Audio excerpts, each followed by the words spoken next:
rock and roll.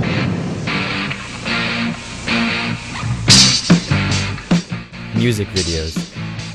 A short film that integrates a song with visuals, imagery, and produced for promotional or artistic purposes. Modern music videos are primarily made and used as a marketing device intended to promote the sale of music recordings. Most people might associate the origins of music videos with MTV or the pre-music video era during the 60s and 70s. However, our historical journey begins in 1895. The first music video. The oldest known film with music was made for the kinetophone, a device invented by William Dixon by combining a kinetoscope and phonograph, both developed by Thomas Edison. In the film, William Dixon plays music on a violin as two men dance beside him. The soundtrack was recorded separately on a wax cylinder.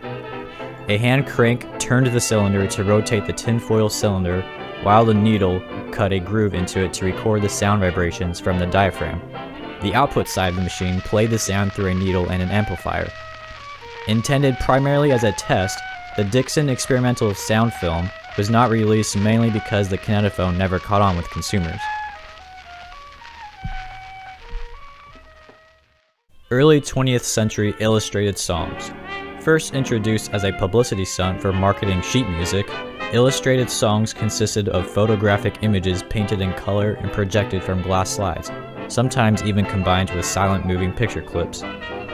Audience members in vaudeville houses and Nickelodeons would watch these visual displays as pianists and vocalists performed corresponding music, usually before silent films started or during reel changes. 1920s, sound on film. In April 1923, New York City's Rivoli Theater represented the first motion pictures with sound on film, a system that synchronized movies and their soundtracks. The Jazz Singer, the first full-length talkie in cinema history, would premiere in 1927 and use the same technology. Many early sound-on-film productions featured vaudeville stars, opera singers, bands, and other popular musicians, known as musical shorts. These clips were played before feature films well into the 1940s. 1925, audiences learned how to follow the bouncing ball. A year after their animated sound-on-film series entitled Song Cartoons debuted, brothers Max and David Fleischer released a cartoon featuring a bouncing ball, which hopped over lyrics to encourage in-theater sing-alongs. Musical cartoons with bouncing balls later became common elements of children's television programs. 1940s Soundies. Soundies were 3-minute films featuring music and dance performances designed to display on jukebox-like projection machines in bars, restaurants, and other public spaces. Many of the era's greatest talents, from jazz singers and swing dancers to comedians, appeared in them.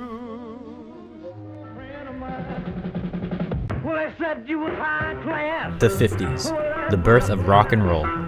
Most of the music videos during this time consisted of many popular singers and artists during this time, like Elvis Presley and Buddy Holly, whom would perform on TV shows as a way to promote their music, like today's Tonight shows.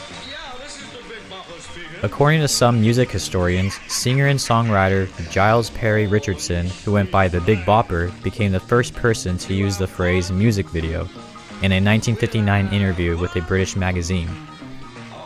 Mr. Bopper is also credited with making some of the earliest known rock videos in 1958.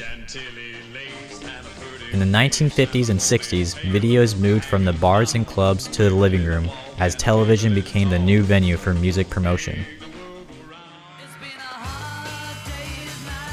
The 60s. Perhaps more than any other band before them, the Beatles used the power of film to market their records and express themselves as artists. In addition to starring in full-length features such as Help and A Hard Day's Night, the Beatles recorded dozens of promotional clips, some with narratives and others composed largely of psychedelic images, that were broadcasted in England and overseas. Many rock and roll bands of the late 60s and 70s followed their lead, releasing sophisticated promo films that shared the lineup with live performances on televised music shows. Are you a mod or a rocker?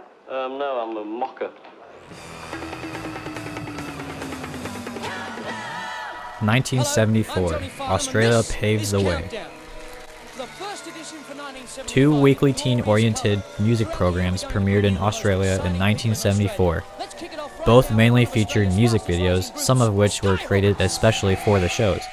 As Countdown and Sounds quickly earned a devoted following, the format spread to other countries around the world.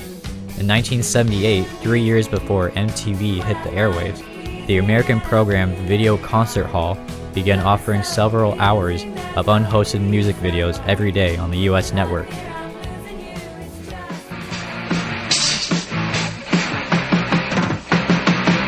This is it. Welcome to MTV Music Television.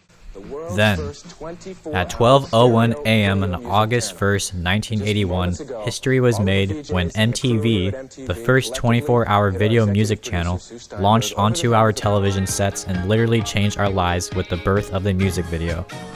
The first video ever played on the network was, ironically, Video Killed the Radio Star by the Bugles. Though virtually unknown in the States, the Bugles would be reborn and become one of the biggest one-hit wonders of all time, largely because of the music video airing on MTV. And so began the birth of the music video era.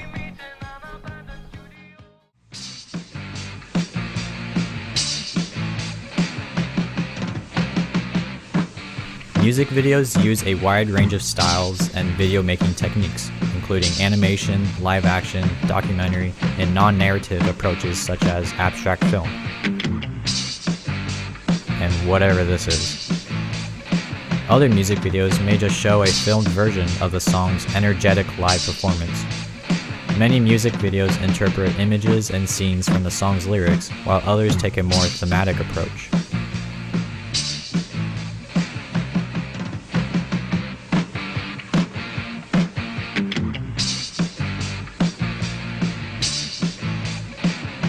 Combining these styles and techniques has become more popular because of the variety for the audience.